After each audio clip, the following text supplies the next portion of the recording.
हर हर महादेव प्रिय दर्शकों, देर होने का मतलब ये नहीं है कि आप हार गए। देर होने का मतलब ये नहीं है कि आप हार गए। हो सकता है आपके ग्रहों ने, आपके भाग्य ने ऊँची छलांग लगाने की सोच रखा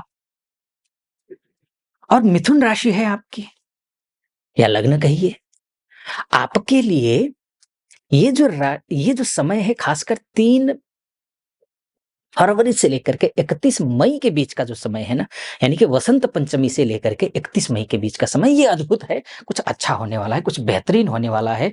5 पंचग्रही योग बन रहे हैं। आपके कहाँ? आपके प्रोफेशनल हाउस में, जहाँ से मान, सम्मान, पद, प्रतिष्ठा, पैसा, इंटरव्यू, नौकरी इत्यादि, बॉस के साथ रिश्ते, पिताजी के साथ रिश्ते, सबके साथ रिश्ते, ये सब कुछ जो देखा जाता है, वहाँ पंचग्रही योग बन रहे हैं। इसके साथ में लक्ष्मी नारायण नामक राजयोग बन रहा है, नीच भंग राजयोग बन रहा है, मालव्य नामक राजयोग बन रहा है, आपका शुक्रादित्य नामक राजयोग बन रहा है, बुधादित्य नामक राजयोग बन रहा है। हाँ, पिशाच योग भी बन रहा है जो कि भयंकर है, बहुत खराब है। यहाँ पर श्रापित दोष बन रहा है, प्रेत बाधा दोष बन रहा है, यानी कि अच्छा भी बहुत है, बुरा भी बहुत है। यानी कि ये जो समय है ना, इतना 3 फरवरी से लेकर के आपके लिए या तो आर या पार वाला है। क्या कुछ होगा? क्या खराब, क्या अच्छा? इसको समझते हैं। आइए इसमें मैं नक्षत्र आधारित ज्योतिष भी करूँगा, बोलूँगा, नक्षत्रों को भी शामिल करूँगा इसमें। तो सबसे पहले बात कर लेते हैं, देखिए आपकी राशि में जो उच्च के ग्रह हुए हैं, वो कौन हुए हैं? वैसे तो ये 28 जनवरी से ही उच्च के हो गए हैं। 28 जनवरी के उच्च के होने के बावजूद कोई भी ग्रह हो, जब राशि परिवर्तन करता है तो या तो वो मृतावस्था में होता है या फिर वो बालावस्था में होता है।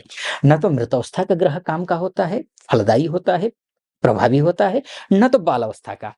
तो अब ऐसी स्थिति में ये 28 जनवरी से अच्छा होने के बावजूद ये 3-4 फरवरी के बाद जाकर के एक्टिवेट होगा, क्योंकि वो 5-6 डिग्री का हो जाएगा। 3 तारीख तक वो 5 डिग्री का है, 3 तारीख के बाद वो 6 डिग्री में, जैसे ही 6 डिग्री में प्रवेश करेगा, ग्रह मजबूत होना शुरू हो जाता है, एक्टिवेट होता है, ग्रह आपको रिज़ल्ट देना शुरू कर देता है। क्या रिज़ल्ट देगा ये आप समझते हैं। शुक्र अपने आप में वैभव का ग्रह है, शुक्र मान-सम्मान का भी ग्रह है, लग्ज़री लाइफ़ का ग्रह है, विवाह का ग्रह है, धन-धान्य से परिपूर्ण करने वाला ग्रह है। आपके लिए तो विदेश का कारक भी ग्रह शुक्र ही है। अगर आप विदेश में रहते हैं या रहती हैं, माताएँ, बहुत सारी माताएँ, बहनें हैं, भाई-बंधु हैं, विदेश में रहते हैं, उनके लिए शुभ करेगा। चाहे किसी भी प्रकार की कोई भी समस्या आई हो, चाहे वीज़ा को लेकर समस्या हो, चाहे पीआर को लेकर के हो, ग्रीन कार्ड को लेकर के हो, चाहे आपका एजुकेशन को लेकर के हो, जॉब को लेकर के हो, फाइनेंस को लेकर के हो, शादी-विवाह इत्यादि को लेकर के हो। समस्याएँ जो आई हैं, आपके लिए विदेश कारक ग्रह उच्च का हुआ है, अच्छा करेगा। या फिर यहाँ एमएनसी में जो काम करने वाले हमारे जो भाई-बंधु हैं, माताएँ, बहनें हैं, उनके लिए भी, जो विदेश जाना चाहते हैं, उनके लिए भी। तो ये स्पेशली उनके लिए तो कर ही रहा है, स्वदेश में रहने वालों के लिए भी खतरा नहीं है, अच्छा है, बहुत बढ़िया है। लव एंड रिलेशनशिप को कहिए, वो अच्छा करने जा रहा है। आपकी एजुकेशन लाइफ को अच्छा करेगा। आप अगर विद्यार्थी हैं, कहीं कॉम्पिटिशन है, कॉम्पिटिटिव एग्ज़ाम है आगे, तो उसके लिए भी अच्छा करता हुआ दिखाई दे रहा है। संतान के लिए अच्छा कर रहा है, कहीं कोई आपकी संतान है, कहीं गई हुई है, कहीं संघर्ष कर रही है, तो ये जो समय है अच्छा है। घर में कोई मांगलिक कार्य करने की सोच रहे हैं, वर या वधू की तलाश कर रहे हैं, तो ये समय अच्छा है, शुभ है। 31 मई तक का समय शुभ है, अच्छा, बहुत बढ़िया समय है। शुक्र उच्च का हुआ है, अच्छा फल देगा। मालव्य नामक राजयोग भी बना रहा है। मालव्य नामक राजयोग भी यही होता है, वैभव को देने के साथ में, समृद्धि को देने के साथ में ये प्रसिद्धि भी देता है। तो ये भी एक अच्छा है। ये हर एक दृष्टिकोण से ये अच्छा है, बहुत बढ़िया है। तो ये एक अच्छा, ये शुक्र के माध्यम से मैंने आपको बताने की कोशिश की है। अब बात कर लेते हैं, देखिए फरवरी में ही आपकी राशि के जो स्वामी हैं वो बुध हैं, और बुध जो है अभी यहाँ पहुँचेंगे, पहले तो ये 11 तारीख को, 11 फरवरी को शुभ भाग्य स्थान में पहुँचेंगे, तो आपके स्वास्थ्य के दृष्टिकोण से अच्छा करेंगे, घर गृहस्थी इत्यादि के लिए अच्छा करेंगे, पारिवारिक सुख अच्छा रहेगा, भाई-बंधुओं के साथ रिश्ते अच्छे रहेंगे, फ्रेंड सर्कल में रिश्ते अच्छे हो जाएँगे। यहाँ जाने के बाद भी भाग्य स्थान में जाएगा, लक्ष्मी नामक राजयोग बना देगा, अच्छा है, बहुत बढ़िया है। बिज़नेसमैन के लिए भी अच्छा है, आपके पैसे रुके हुए हैं, अटके हुए हैं, लटके हुए हैं, वो पैसे भी आएँगे। आपका नया स्टार्टअप करने जा रहे हैं, तो भी आपका काम बन जाएगा, घर खरीदना, गाड़ी खरीदना, प्रॉपर्टी खरीदना, इसके लिए भी काम बनता हुआ दिखाई दे रहा है। लेकिन लक्ष्मी नामक राजयोग ना ये यहाँ पर बन रहा है 27 फरवरी तक। 27 फरवरी के बाद लक्ष्मी नारायण नामक राजयोग बन जाएगा।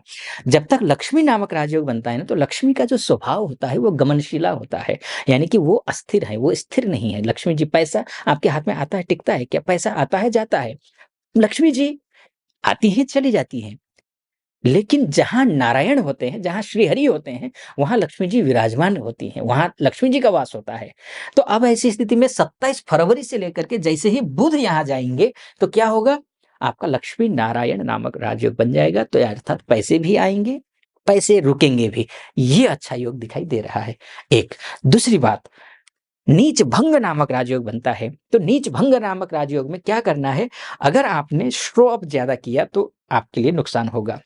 ठीक, क्योंकि फ़ायदा हो रहा है, तो शो ऑफ करेंगे। शो ऑफ करना नहीं है, डाउन टू अर्थ रहना है, एक। दूसरी बात, काम पर फ़ोकस करना है, इधर-उधर दाएँ-बाएँ नहीं। अगर आपने शो ऑफ किया, काम पर फ़ोकस नहीं किया, नुकसान क्या होगा देखिए, आपका स्वास्थ्य ठीक नहीं रहेगा, आपका काम में मन नहीं लगेगा, परिवार घर परिवार में सुख शांति कहीं खो जाएगी, चैन खो जाएगा। तो इसलिए शो ऑफ इत्यादि किया तो दिक्कत है आपके लिए, ये है। आगे मैं बढ़ूँ, उससे पहले एक निवेदन आपके समक्ष रखना चाहूँगा। अगर यहाँ तक पहुँचे हैं और सटीक लग रहा हो मेरा विश्लेषण, तो चैनल को सब्सक्राइब कर दीजिएगा, वीडियो को लाइक और कमेंट बॉक्स में जाकर के महादेव का भक्त हूँ, गर्व से कहता हूँ महादेव का भक्त हूँ। कमेंट बॉक्स में हर हर महादेव 5 बार, 11 बार, 21 बार जो भी श्रद्धा बनती है आप लिख दीजिएगा। चलिए, आइए फिर से विषय पर प्रवेश करते हैं। तो ये बात हो गई आपकी बुध की भी हो गई। अब सूर्य की बात कर लेते हैं। सूर्य की बात इसलिए करना मायने रखता है, सूर्य भी कई प्रकार के योग बना रहे हैं। जैसे कि सूर्य जो है पराक्रमेश होकर के केंद्रस्थ होंगे, तो बॉस के साथ में रिश्ते अच्छे होंगे, लेकिन खटास भी रहने वाला है। क्यों, मैं वो बताऊँगा।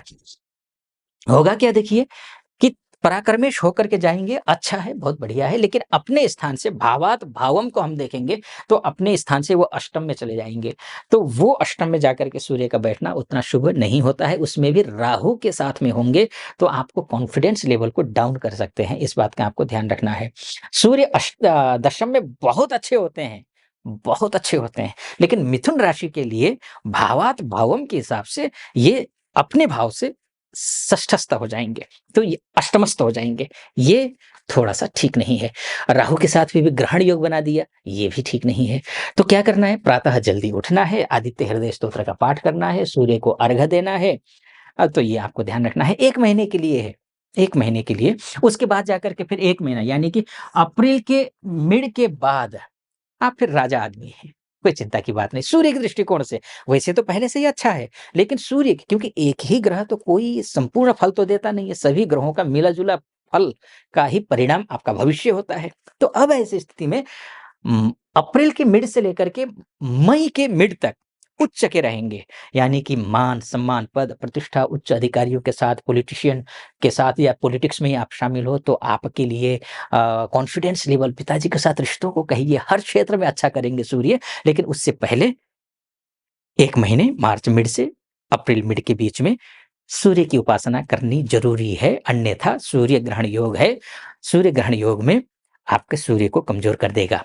तो ये आपको ध्यान रखना है। यह आपको 1-2 योग और सूर्य बना देते हैं। कौन-कौन से?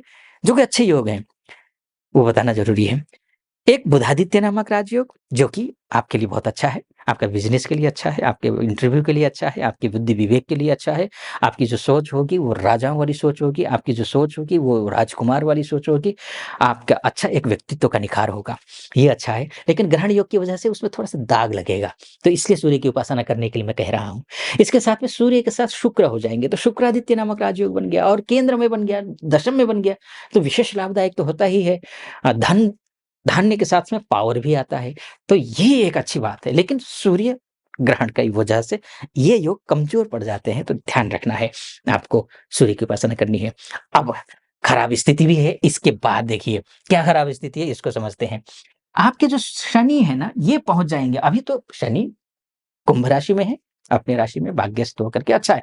यहाँ पहुँच जाएँगे, लक्ष्मी नामक राजयोग तो ये भी बनाएँगे जैसे बुध बना रहा था। लेकिन शनि जैसे ही यहाँ पहुँचेंगे, राहु के साथ युति संबंध हो जाएगा और राहु के साथ युति संबंध होने का मतलब ये है कि पिशाच योग का भी निर्माण हो गया, कई शास्त्र कहते हैं और श्रापित दोष का भी निर्माण हो गया, प्रेत बाधा दोष का भी निर्माण हो गया। तो ये जो दोष हैं, ये जो योग है, ये खतरनाक है, ये शुभ नहीं है। आपके लिए ध्यान रखना, ये शुभ नहीं है। तो आपने कहीं पीछे जाने-अनजाने में कहीं कोई आपसे गलती हुई है, आपसे बहुत ब्लंडर हुआ हो, तो उसका जो खामियाज़ा है वो अब आपको भोगना पड़ेगा। अब आपको भोगना पड़ेगा। तो इसलिए पुराने किए हुए जो गलत कार्य हैं, उनका तक तो ये सज़ा देगा, तो वर्तमान में अगर आप कोई गलत कार्य करेंगे, तो आपको भयंकर पनिशमेंट देगा। तो ध्यान रखिएगा, इसका मतलब ये है, आपको आचार, विचार, व्यवहार, संस्कार अच्छे रखने हैं।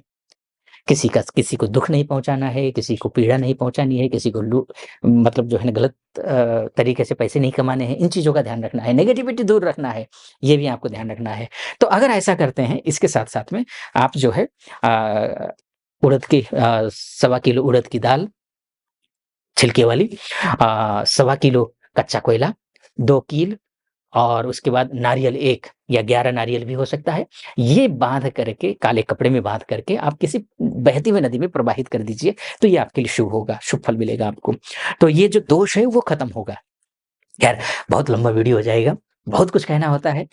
अ, मैंने तो बस इतनी बताने की कोशिश की है आपके समक्ष कि ये ग्रह यहाँ जाएगा, ये फल देगा, शास्त्र के अनुसार ये फल मिलेगा, ये है। लेकिन आपकी कुंडली ही आपका डीएनए है। आपकी कुंडली परम सत्य है। आप अपनी कुंडली के बारे में जानना चाहते हैं, महिला हो या पुरुष हो, देश में रहते हो या विदेश में रहते हो, तो नीचे नंबर है, उस नंबर पे कॉल कीजिए या फिर व्हाट्सएप कीजिए, मेरी टीम से बात कीजिए, अपॉइंटमेंट ले लीजिए। मैं स्वयं आपकी कुंडली का विश्लेषण करूँगा। आप खुश रहिए, समृद्ध रहिए, सुखी रहिए, महादेव की कृपा आप पर बनी रहे, ऐसी मेरी कामना। सटीक लगा हो, सब्सक्राइब, लाइक और कमेंट ज़रूर कर दीजिएगा। अनुमति चाहूँगा। हर हर महादेव।